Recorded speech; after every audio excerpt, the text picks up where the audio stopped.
Paneer butter masala curry ఏ విధంగా prepare చేసుకుందాం చూసేద్దామండి. ఇది దాబా స్టైలు చాలా బాగుంటుంది. ఎక్స్ట్రాడినరీగా ఎంత సూపర్గా ఉంటుందన్నమాట పన్నీర్ బటర్ మసాలా కర్రీ. రోటీలోకి, చపాతీలోకి, పుల్కాలోకి అయితే చాలా బాగుంటుంది.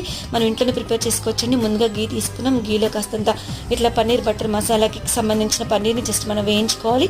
ఇట్లా వేయించుకున్న దానిలో కొంచెం ఆనియన్, అట్లనే టమాటోస్ అట్లా వేసుకొని ఇట్లా జస్ట్ మనం ఇలా కుక్ అయిన తర్వాత బ్లాక్ పెప్పర్, చెక్క, అలాగే లవంగా, ఎలాచి, జింజర్, అలాగే గార్లిక్, కొంచెం 10 to 20 కాజు వేసుకొని వేయించుకున్న తర్వాత కొంచెం చల్లారిన తర్వాత దీన్ని ఫైన్ పేస్ట్ అంటే జీరా, సాజీరా కాస్తంత వేసుకొని మనం పేస్ట్ చేసుకున్న దానిలో మళ్ళీ ఒక ప్యాన్ పెట్టేసుకొని బాండీలో కొంచెం టర్మరిక్ పౌడరు, అట్లనే బిర్యానీ ఆకు, అట్లనే ఆనియన్, అట్లనే గరం మసాలా ఇవన్నిటిని వేసుకొని ఫైన్ ఇట్లా జస్ట్ ఇట్లా వేయించుకున్న తర్వాత కాస్తంత వాటర్ యాడ్ చేసుకొని ముందుగా మనం పేస్ట్ చేసి పెట్టిన పేస్ట్ని యాడ్ చేసేసుకొని ఇట్లా ఇలా వేసేసుకొని ఇలా ఆయిల్ పైకి వచ్చేంత కుక్ అనేద్దాం.